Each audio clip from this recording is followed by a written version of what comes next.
This is Badger. He's very naughty. He's got an enormous appetite for food and drink and practical jokes and pranks of all kinds. And this is Badger doing naughty things. Here he is, munching somebody else's crops. You can see the farmer plodding home after a long day of toiling in the fields, and here out scuttles Badger, and he's munching up some cabbages and having a good old time. Sometimes he uproots things and doesn't even eat them. Shocking. So the farmer got a bit angry about the Badger eating his crops, so he dug a pit near a path, and he put branches over the pit and scattered twigs over the branches and placed leaves over the twigs and soil to disguise the leaves. And Badger came along and fell in. And here is Badger in the pit with the farmer gloating over him. And Badger was pleading to be let go, but the farmer said, no, we'll have Badger soup tonight. So he tied Badger up and took him home and presented him to his wife. He said, wife, I want you to cook a nice Badger soup for our supper. And then he went back to the fields. And there's the farmer's wife pounding the rice for the evening meal.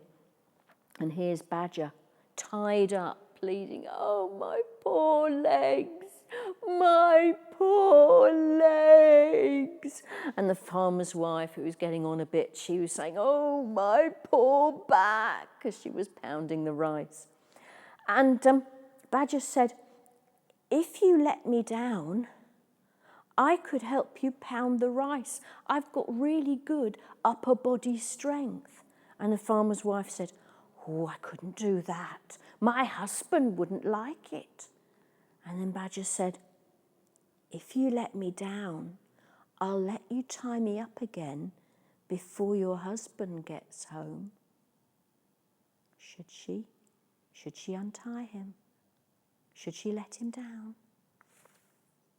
She lets him down, and Badger helpfully starts pounding the rice. There he goes, pounding the rice for Granny. Isn't he helpful? But Badger's a little bit naughty. So Badger takes the pestle and he clouts Granny over the head, but Badger always goes too far, so he hits her a second time, and this time blood comes out of the nose, and she stops moving, and her brains are all exposed like grey blancmange, pulsing slightly.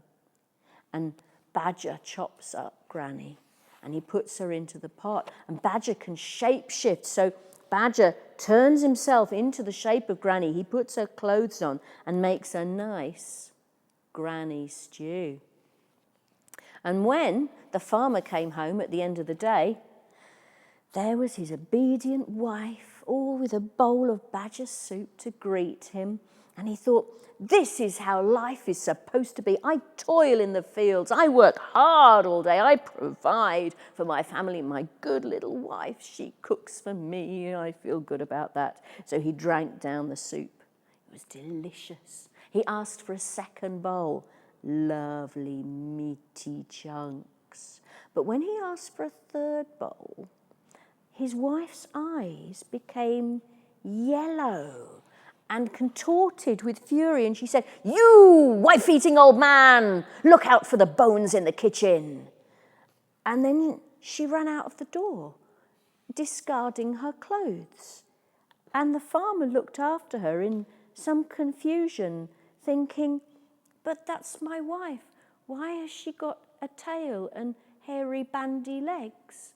And what's in the bowl? And then he understood, and he started to cry. And that was how Rabbit found him when Rabbit came round, because Rabbit was a friend of the old couple. And when he heard the trick that had been played, he was furious, and he vowed revenge on Badger. But the best way of wreaking revenge is to get close to someone, to discover their weaknesses. And that is precisely what Rabbit did. He befriended Badger. And here you can see them. He has given Badger a pair of trousers Badger has never worn clothes before. He's feeling quite good about this. And Badger looks up to Rabbit because Rabbit is louche and debonair. He has a smoking jacket with a matching headband and a grass skirt. And Badger wanted to impress his new friend. He wanted to do things for him. So when Rabbit happened to say, oh, you know, I've got this load of twigs and dried grass and it needs carrying over the mountain, but oh, I'm not looking forward to it because I've got no upper body strength. Badger was saying, I've got upper body strength. I'm really strong. I can deliver your grass and your cuttings and your hay and your twigs. And Rabbit said, oh, really? Could you, Badger? I'd be so grateful. So next day, Badger climbed the mountain with a load of grass and twigs and dried things. And here's Rabbit coming up behind with a box of matches. And the flames took. And the flames caught.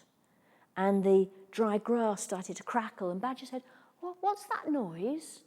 And Rabbit said, oh, this is Kachiyama, Crackling Mountain. It always makes that sound when you walk over it. And Badger said, oh, all right.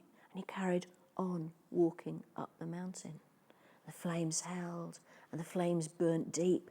And they burnt through the grass and through the twigs and through Badger's fur into Badger's skin and gave him second-degree burns, but he didn't die. Rabbit had to come up with another way of killing him, so he came round helpfully with a plaster coated in red mustard and chili oil. Oh, if it's not hurting, it's not working, my friend.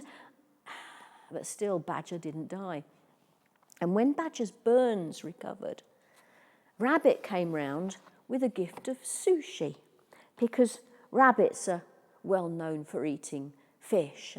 And he helpfully explained how the earlier fire had been caused by drops of dew on the grass, causing the refraction of the sunlight. And Badger said, oh, Rabbit, you're so clever about this sort of stuff. And Rabbit said, I'm so sorry about this sushi. It's really second class. I got the fish from the market because I haven't had a chance to go out fishing myself. And Badger was all, oh, Rabbit, you're so clever, you go fishing. And Rabbit said, oh, there's nothing like it, being out on the open ocean with the wind ruffling your hair. And you could come with me next time. Ah, yes, except my boat isn't big enough for both of us. Tell you what, Badger, I'll build a special boat just for you. And so Rabbit built a special boat just for Badger out of compacted mud. And here is Badger, all agog to go on his first ever day's fishing. He's put his trousers on, he's got a matching hat and a picnic basket packed for two. And he doesn't want to show that he's a little bit nervous of the water. So he steps forward bravely, gets into his little boat. It's a beautiful, clear, blue day, not much wind. In fact, it's the kind of day when if you are a fisherman, you go, where is that next wind coming from?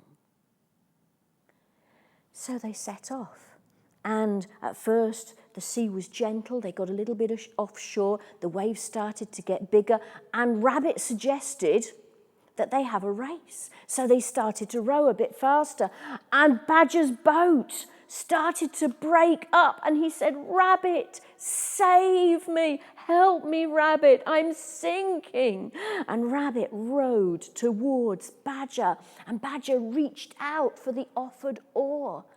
And Rabbit bashed him over the head and said, you old woman-killing Badger.